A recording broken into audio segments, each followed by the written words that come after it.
Shalom, Bapak Ibu yang kami kasihi dalam nama Tuhan Yesus Kristus. Kami dari Majelis Daerah YPP Batu di Sumatera bagian Selatan dan Sekolah Tinggi Teologi Ebenezer dalam program Sabda Ilahi menyapa Anda pagi ini. Tuhan Yesus memberkati.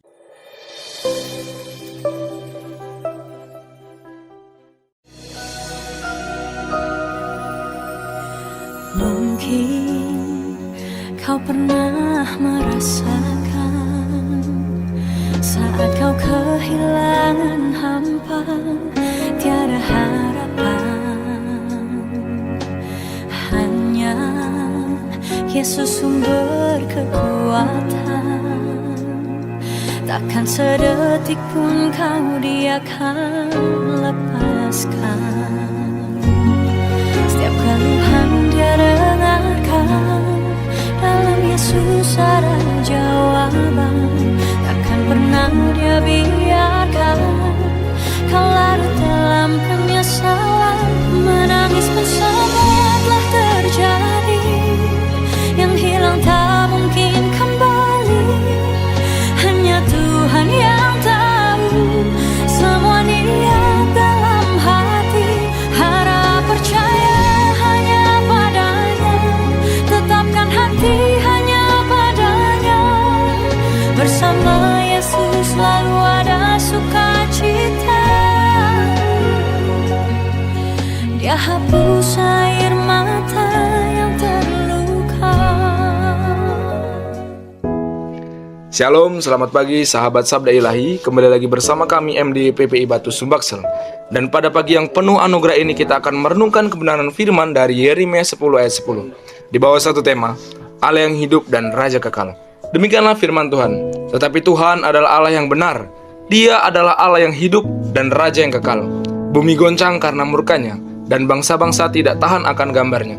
Sahabat Sabda Ilahi, ayat ini lahir dari pergumulan Nabi Yeremia yang melihat umat Tuhan tergoda menyembah berhala, benda-benda mati yang tak mampu berbicara, tak mampu melihat, tak mampu menuntun. Kontras dengan Tuhan yang menyatakan dirinya sebagai Allah yang hidup, Allah yang benar, Raja yang memerintah untuk selama-lamanya.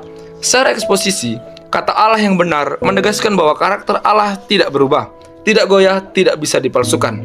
Ia bukan buatan tangan manusia, melainkan sumber segala realitas dan kebenaran yang absolut. Ketika Yeremia menyebut Dia sebagai Allah yang hidup, ia menegaskan seluruh Allah-Allah mati yang disembah oleh bangsa-bangsa.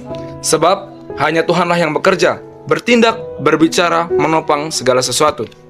Dan ketika Yeremia menambahkan bahwa Ia adalah Raja yang kekal, itu meneguhkan bahwa pemerintahan Tuhan tidak dibatasi masa, tidak ditentukan oleh pergantian musim, tidak bergantung situasi politik, tetapi tegak selama-lamanya dalam kuasa dan kemuliaannya.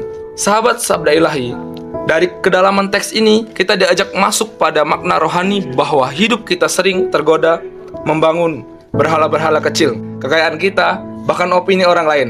Tetapi semua itu tidak hidup, tidak mampu menolong, dan tidak dapat menopang jiwa.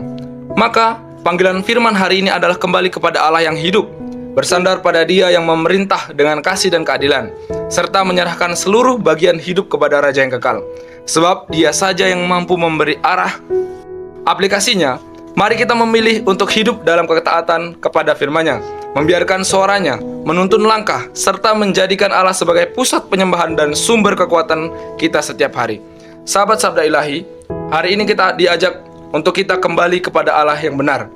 Saya rindu untuk kita semua berdoa. Tuhan, kami datang kepadamu sebagai Allah yang hidup dan Raja yang kekal. Ajarlah kami menanggalkan segala berhala dalam hidup kami, menundukkan hati kami di bawah pemerintahan-Mu yang kudus, dan menampaki hari-hari dengan setia pada firman-Mu. Bentuklah kami menjadi umat yang hanya berharap dan bersandar padamu, dan kuatkanlah komitmen kami untuk hidup dalam kebenaran-Mu, sebab Engkaulah satu-satunya Allah yang benar. Dalam nama Tuhan Yesus kami berdoa, amin.